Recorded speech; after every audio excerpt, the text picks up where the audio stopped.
Hello everyone, welcome back to my channel. उम्मीद करती हूँ आप सभी अपने अपने घरों में स्वस्थ और खुशहाल होंगे और दिवाली की तैयारियों और सफाइयों में लगे हुए होंगे। और आज मैं भी करने वाली हूँ थोड़ी सी किचन की क्लीनिंग, इसीलिए मैंने सोचा कि सबसे पहले मैं लंच की तैयारी करके रख लूँ। और इसीलिए लंच में मैं आज बना रही हूँ छोले और चावल। किचन की क्लीनिंग या घर का कोई और जब भी काम करना होता है तो हमें चाहिए कि सबसे पहले हम लंच की तैयारी करके रख लें और लंच भी ऐसा बनाएं जो बच्चे और घर के दूसरे मेंबर्स अपने आप आसानी से ले सकें, कि हमें बीच में से डिस्टर्ब ना करें। तो इसीलिए दाल चावल या पुलाव या खिचड़ी या छोले चावल वगैरह बना के रख देने चाहिए। इससे ये होता है कि हमारा टाइम भी बचता है और घर के लोगों को परेशानी भी नहीं होती, और हमें इस बात की भी परेशानी नहीं होती कि घर में खाना अभी नहीं बना तो बीच में से कोई मांग ना ले। इसीलिए हमें चाहिए कि घर में जब भी हम ऐसा कोई काम स्टार्ट करें तो सबसे पहले लंच बनाकर साइड में रख लें और फिर हम तैयारी करें अपने अगले काम की। तो यहाँ मेरा भी लंच हो गया है रेडी, और आज मैं कुछ ऐसे टिप्स एंड ट्रिक्स फॉलो करने वाली हूँ जिससे कि हमारी किचन क्लीनिंग का काम बहुत ही ज़्यादा आसान हो जाएगा।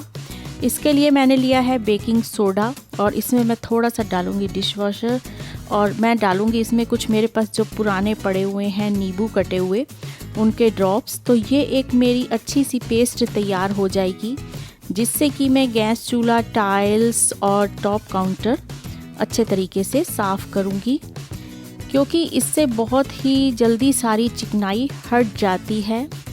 और इसको मैं सबसे पहले गैस चूल्हे पे अप्लाई कर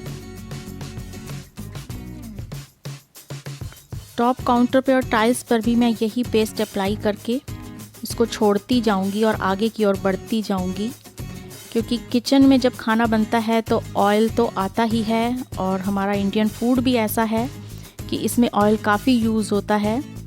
टाइम टाइम पर हम किचन की क्लीनिंग डेली भी करते ही रहते हैं, पर एक दिवाली के टाइम पे सभी का होता है कि चलो जी डीप क्लीनिंग कर लो।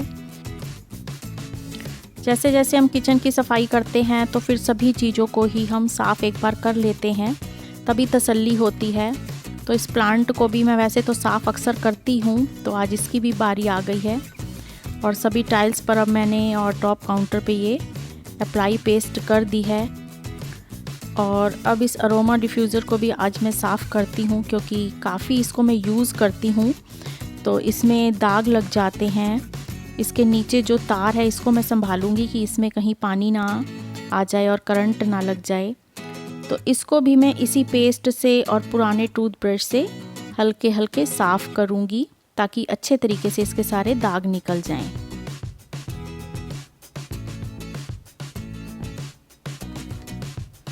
और जो अब इसके ऊपर वाले पॉट में ये कालक सी जम गई है, इसको भी साफ़ करना है। टूथब्रश से मैं साफ़ कर तो रही हूँ, लेकिन ये उतना साफ़ नहीं हो पा रहा जितना मैं चाहती थी।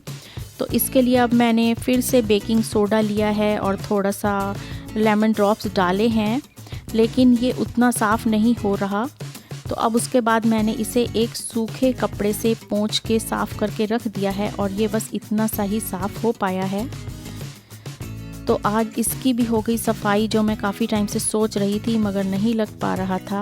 और अब मैंने मिक्सी साफ़ करनी है, तो उसका सबसे पहले मैंने प्लग निकाला है। और अब उसकी ये कुछ वो चीज़ें हैं जो हमारी डेली यूज़ होती हैं और बार बार इनमें हाथ भी लगते हैं।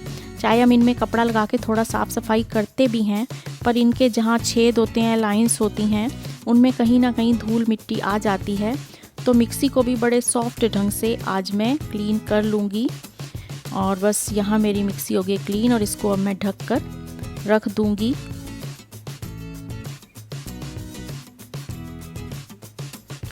और अब मेरा रह गया है किचन का ये कॉर्नर, जहाँ काफ़ी मेरा सामान रखा जाता है। यहाँ वो सामान रखा जाता है जो कि नज़र ना आए, इसे छिपा हुआ कॉर्नर मैं कहती हूँ। और इधर वाली अब सब चीज़ों पे पहले मैं गीला कपड़ा लगा के इनको सबको साफ़ कर लूँगी, और फिर उसके ऊपर मैं एक सूखा कपड़ा लगा दूँगी। और सभी टाइल्स और टॉप काउंटर मेरा हो चुका है क्लीन। और देखिए कितनी ऑयल और गंदगी निकली है इन सब चीज़ों पे। और ये मेरा प्लांट है जिसे मैं किचन में विंडो पे रखती हूँ। इसे भी अब मैं सर्फ से धोकर बाहर सूखने के लिए रख आती हूँ, ताकि किचन साफ़ करने में जितना टाइम लगता है उतना पूरे घर की सफाई करने में भी टाइम नहीं लगता। और अब बारी आती है स्विच बोर्ड की। स्विच बोर्ड भी काफ़ी यूज़ होते हैं हमें, और उसके लिए मैंने लिया है यहाँ नेल पेंट रिमूवर, और उसको मैं डालूँगी एक कॉटन पर, उसके कुछ ड्रॉप्स।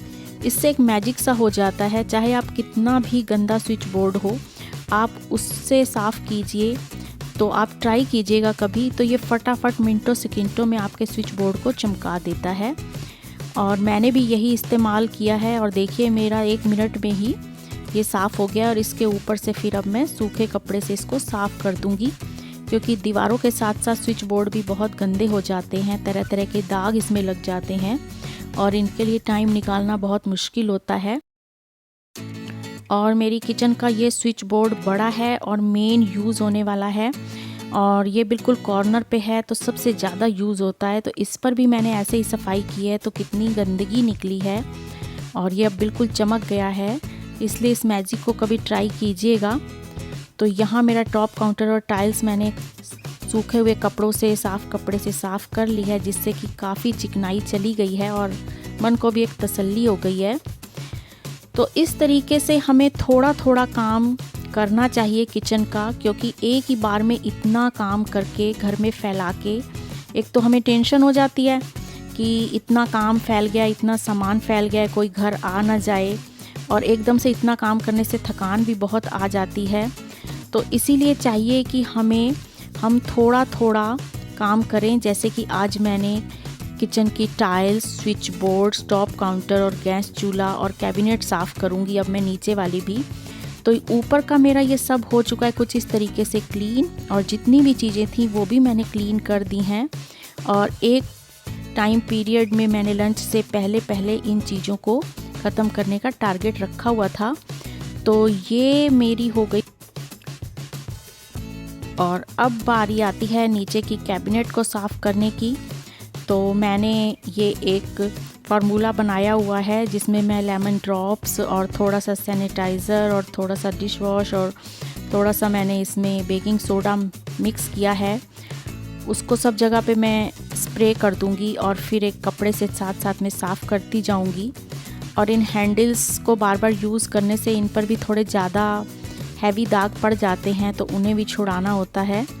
तो ये फार्मूला बहुत अच्छा होता है, और इससे कैबिनेट सारी चमक जाती हैं। तो मैंने ये फार्मूला इस पे यूज़ किया है, और ये मैं धीरे की